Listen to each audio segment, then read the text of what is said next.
தற்போதைய காட்சிகளை பார்க்கிறோம். முதலமைச்சருக்கு கரூர் சென்று கொண்டிருக்கிற முதலமைச்சருக்கு உற்சாக வரவேற்பு அளிக்கப்படுகிறது. கிட்டத்தட்ட 9 மாதங்களுக்கு பிறகு முதலமைச்சர் விஜய் கரூர் செல்கிறார். முதலமைச்சராக பொறுப்பேற்ற பின்பு முதல்வர் விஜயின் முதல் கரூர் பயணம் இது. அவரின் அரசியல் வாழ்வில் மிக முக்கிய இடமாக அமைந்தது கரூர். கரூருக்கு முதல்வர் விஜய் இன்று பயணப்படுகிறார். அரசின் சார்பாக நலத்திட்ட உதவிகளையும் மிக முக்கியமாக கரூர் கூட்ட நெரிசலில் உயிரிழந்த 41 பேரின் குடும்பங்களுக்கு அரசு பணிக்கான நியமன ஆணைகளையும் இன்று முதல்வர் விஜய் வழங்குகிறார். வழிநெடுக தொண்டர்கள் முதல்வர் விஜய்க்கு மிகுந்த உற்சாகத்தோடு வரவேற்பளிக்கக்கூடிய காட்சிகளை பார்க்கிறோம். ஆரவாரத்தோடு அவரின் வாகனத்தின் மீது மலர்களை தூவி ஆர்ப்பரித்து முதல்வர் விஜயை கரூர் எல்லையில் வரவேற்கிறார்கள். சாலை மார்க்கமாக கரூர் செல்கிறார். முன்னதாக இன்று காலை விமானம் மூலமாக திருச்சி வந்தடைந்தார். திருச்சியிலிருந்து தற்போது கரூர் சென்று கொண்டிருக்கிறார் முதல்வர் விஜய்.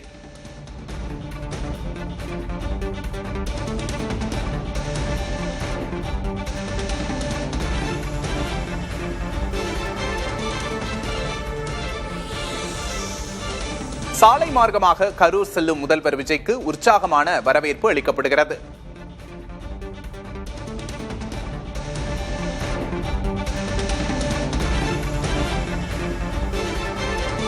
கரூர் துயரத்தில் பாதிக்கப்பட்ட குடும்பங்களின் 31 பேருக்கு அரசு பணி நியமன ஆணைகளை வழங்கும் முதல்வர் விஜய் பல்வேறு அரசு சார்ந்த நிகழ்வுகளிலும் பங்கேற்கிறார். குறிப்பாக காலனி தொழிற்சாலை ஒன்றையும் தொடங்கி வைக்கிறார் முதல்வர் விஜய். இதன் மூலமாக 13,000 பேருக்கு வேலைவாய்ப்பு கிடைக்கும் என்று அரசு தரப்பில் தெரிவிக்கப்பட்டிருக்கிறது. வழிநெடுகிலும் முதல்வர் விஜய்க்கு உற்சாகமான வரவேற்பளிக்கப்படும் காட்சிகளை பார்க்கிறோம். தொண்டர்கள் மிகுந்த ஆரவாரத்தோடு மலர்களை தூவி முதல்வர் விஜயை உற்சாகமாக வரவேற்றுக் கொண்டிருக்கிறார்கள்.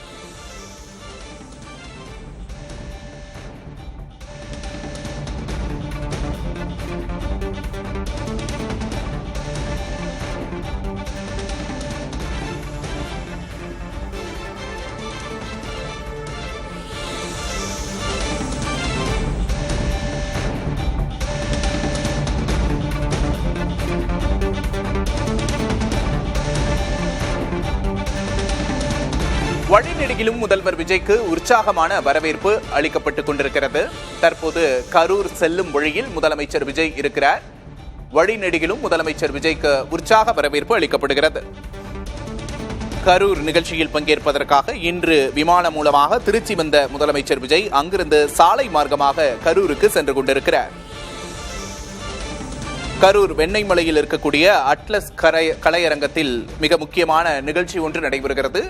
இந்நிகழ்ச்சிக்கு 5,000 பேருக்கு மட்டுமே அனுமதி அளிக்கப்பட்டிருக்கிறது. QR கோட், அடையாள அட்டை என்று பல்வேறு ஏற்பாடுகள் இந்நிகழ்ச்சிக்காக செய்யப்பட்டிருக்கின்றன. தற்போது முதலமைச்சர் விஜயை ஆங்காங்கே கூடியிருக்கிற தொண்டர்கள் உற்சாகமாக வரவேற்கக்கூடிய காட்சிகளை நாம் பார்த்துக் கொண்டிருக்கிறோம். மாவட்ட ஆட்சியர் அலுவலகத்திலும் நிகழ்ச்சிகளில் முதலமைச்சர் விஜய் கலந்து கொள்கிறார். 1,700 கோடி ரூபாய் மதிப்பீட்டில் அமைக்கப்பட்ட காலனி உற்பத்தி செய்யும் புதிய தனியார் தொழிற்சாலைக்கும் முதல்வர் இன்று அடிக்கல் நாட்டுகிறார். மிக முக்கியமாக முதலமைச்சரின் இந்த கரூர் பயணத்தில் உற்று நோக்கப்பட வேண்டிய ஒரு நிகழ்வு. கரூர் கூட்ட நெரிசலில் உயிரிழந்த 41 பேரின் குடும்பங்களைச் சேர்ந்த 32 பேருக்கு அரசு பணி நியமன ஆணைகளை வழங்குகிறார். உயர்நீதிமன்ற மதுரை கிளை இதற்கு அனுமதி அளித்திருக்கிறது. தற்காலிக அரசு பணி நியமன ஆணைகளை வழங்கலாம் என்று இன்றைய நிகழ்ச்சிக்கு தடையில்லை என்று நீதிமன்றமும் சொல்லியிருக்கிறது.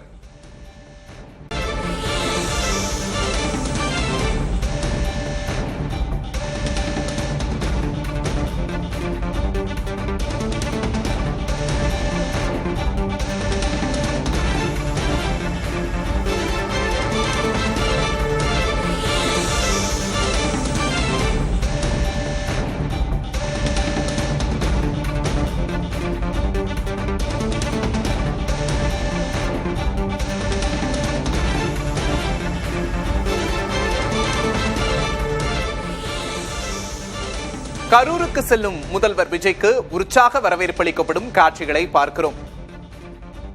தற்போது வழி நெடுகிலும் தொண்டர்கள் மலர் தூவி முதலமைச்சரின் வாகனத்தை வரவேற்று வருகிறார்கள். 9 மாதங்களுக்கு பிறகு கரூருக்கு முதலமைச்சராக விஜய் இன்று பயணப்படுகிறார். அவருக்கு உற்சாகமான வரவேற்பு அளிக்கப்படுகிறது. வழி நெடுகிலும் தொண்டர்கள் திரண்டு வந்து மலர் தூவி உற்சாகமாக வரவேற்கிறார்கள். இன்று கரூர் கூட்ட நெரிசலில் சிக்கி உயிரிழந்த 41 பேரின் குடும்பங்களைச் சேர்ந்த 32 பேருக்கு அரசு பணிக்கான நியமன ஆணைகளை இன்று முதல்வர் விஜய் வழங்க இருக்கிறார். மேலும் பல்வேறு அரசு நிகழ்ச்சிகளிலும் பங்கேற்கிறார்.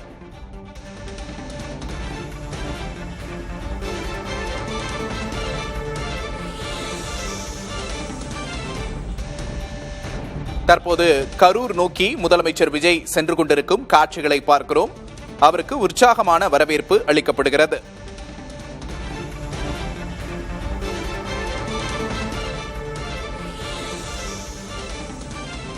கரூர் நெரிசலில் உயிரிழந்தோர் குடும்பத்திற்கு அரசு பணி வழங்குகிறார் முதல்வர் விஜய். அரசு பணி வழங்க தடையில்லை என்று முன்னதாக உயர்நீதிமன்ற மதுரை கிளையும் அறிவித்துவிட்டது. அவர்களுக்கு தற்காலிக பணியை இன்று வழங்கலாம் என்று அறிவித்திருக்கிறது உயர்நீதிமன்ற மதுரை கிளை.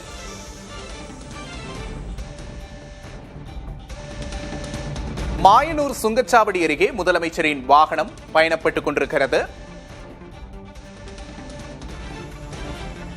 கரூர் நோக்கி வரும் முதலமைச்சர் விஜய்க்கு உற்சாக வரவேற்பு அளிக்கப்படுகிறது. மற்றொரு பக்கம் இன்றைய கரூர் நிகழ்ச்சியில் ஊடகத்தினருக்கு முதலமைச்சர் விஜய் தொடர்பான செய்தி சேகரிக்க அந்நிகழ்ச்சி அரங்குக்குள் அனுமதி இல்லை என்று காவல்துறை அனுமதி மறுத்திருக்கிறது. இதுவும் கவனிக்கத்தக்க ஒரு விஷயமாக பார்க்கப்படுகிறது. தொடர்ந்து ஊடகத்தினர் காவல்துறையோடு பேச்சுவார்த்தை நடத்தி வருகிறார்கள். கரூர் நோக்கி விரைந்து கொண்டிருக்கும் முதலமைச்சர் விஜய்க்கு உற்சாக வரவேற்பு அளிக்கப்படும் காட்சிகளை இன்னொரு பக்கம் பார்க்கிறோம். அவரின் வாகனத்தின் மீது மலர் தூவி தாவேகா தொண்டர்கள் உற்சாக வரவேற்பு அளிக்கிறார்கள். வழி நெடுகிலும் தாவேகா கொடி பறக்கிறது.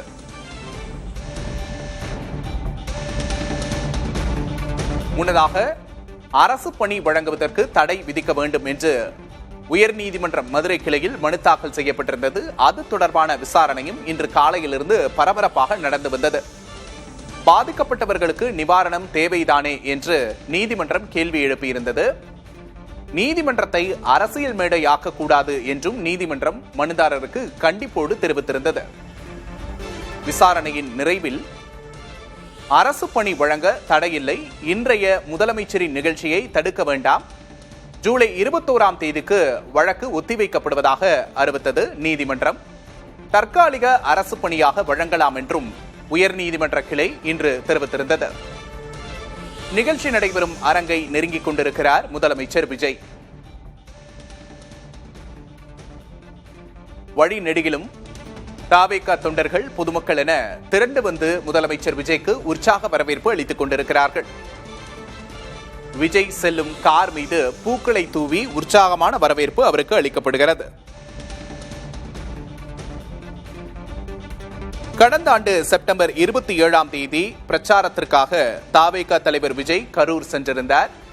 இன்று முதலமைச்சராக கரூருக்கு திரும்பியிருக்கிறார்.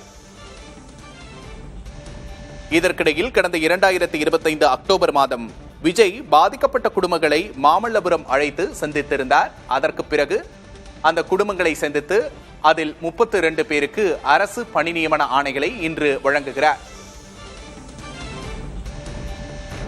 தாவேகா சட்டமன்ற உறுப்பினர்கள், அமைச்சர்கள் உள்ளிட்டோர் அந்த இடத்தில் குவிந்திருக்கிறார்கள். சாலை மார்க்கமாக திருச்சியிலிருந்து தற்போது கரூர் நோக்கி சென்று கொண்டிருக்கிறார் முதலமைச்சர் விஜய். இன்று காலை 9 மணியளவில் சென்னையிலிருந்து விமானம் மூலமாக திருச்சி புறப்பட்டார். அங்கிருந்து தற்போது சாலை மார்க்கமாக கரூருக்கு சென்று கொண்டிருக்கிறார்.